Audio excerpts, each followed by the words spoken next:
Make sure it's sturdy, Jim and Jim learned that after several painful lessons. When you get up on the table, standing as tall as you can and fight the chairs, which usually means screaming pile driver and taking down one of the chairs. Sometimes it's also meant picking up one of the chairs, spinning it over your head about 3 or 4 times and tossing it down or across the room while yelling, body slam. So after a round of chair wrestling, he just couldn't let the opportunity like that one pass by. He entered the secret passage. His hope was that he would not get stuck, and to make that even more reality, he stripped down to just a t-shirt and underwear and the fit was quite tight. No. Next. I'm pretty sure we already used this. No, we added it in. You added it into book 1. No, I think we took it out. No, in the revision we put it back in. No. Yeah. I'm saying more of the story. Nope, but he already took off his clothes for the tight fit. Just listen to the story. Yeah, I'm telling you, it's back in. Listen to the story. Well, at least that line. Listen to the story. You gotta modify that line. No, just listen to the story. It's gonna happen. Something's gonna happen. Yeah, that's you'll for listen. Sure. I am listening, but I'm pretty sure we used it. Jim then followed the pathway of hallways within hallways. One section even went upwards on a slant and then back down over more overlapping halls. This seemed to be taking hours, and then he saw what appeared to be a doorway illuminated around the frame.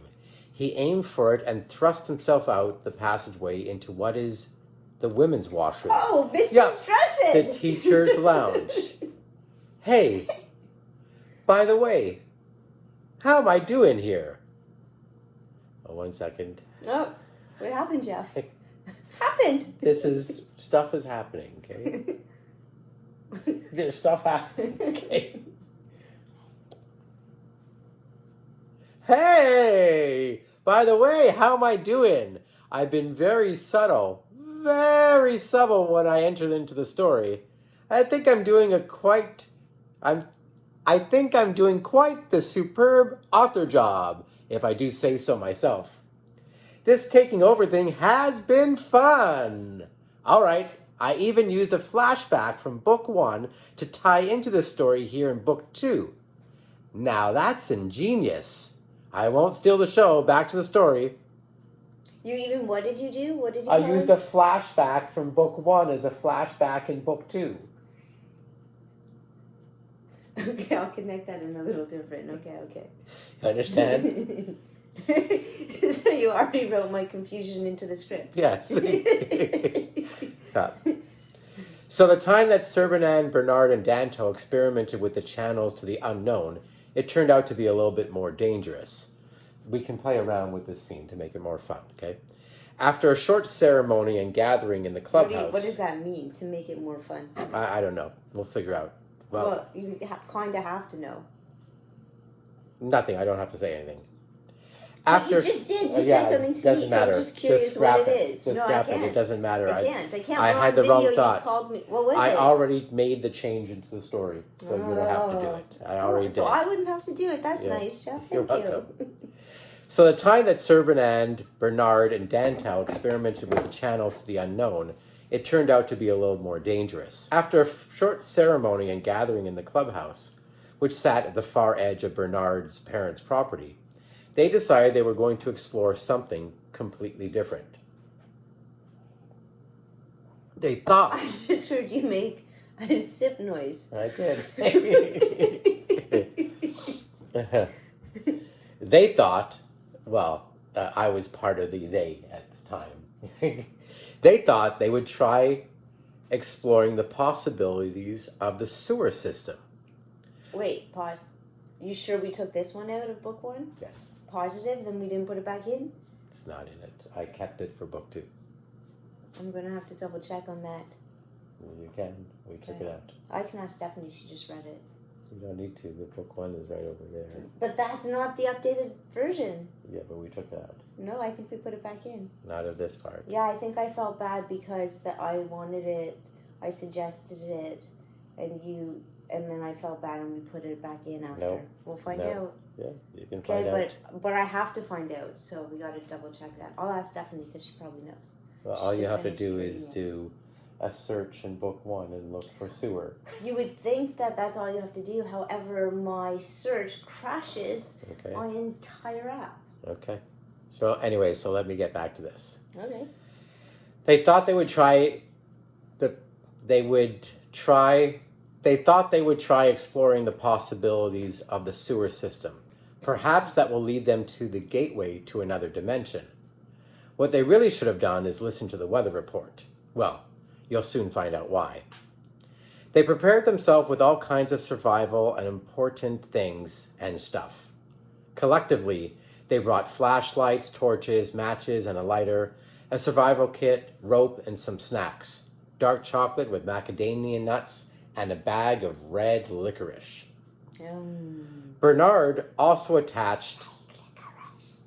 I know that.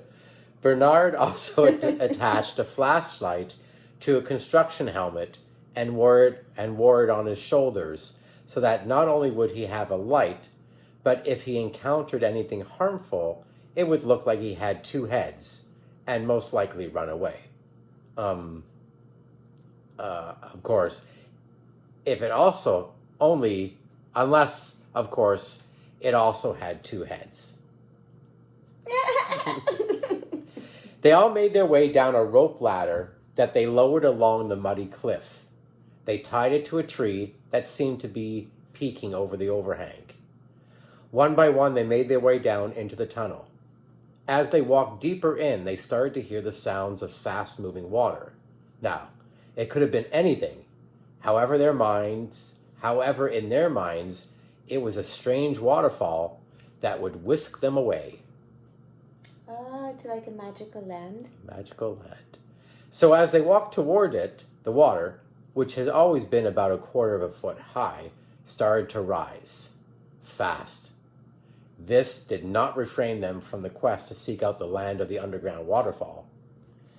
Looking back on the events of that day, Serbanan now realizes that an underground waterfall was not the most logical of possibilities. By the time they reached the sewer sprout, they were more than knee-deep in wet stuff, and the vibrations they heard turned out to be gallons and gallons of water rushing out of the storm drain directly above them. Yup, that was a huge rainstorm going on. Some say the biggest in over a Drottningholm. They convinced themselves that they had made a tremendous error in judgment, and it was time to leave. You're turning away because you don't want to show your face well, right? Right. Because the bottom is clear. It's clear. Yeah, it's I do that the wrong trick, too. glass for videos. Without going into too much detail, let's just say their trek back through the black and rusted fluid had risen to waist level. They were so lucky they brought some rope in the survival kit, which Dantow somehow managed to tie onto a fence. One at a time, like Tarzan, they jumped, caught the rope, climbed it to where it met the rope ladder, and pulled themselves out of the mess. Oh, that reminds me of a little story of my own. May I share it with you? Okay.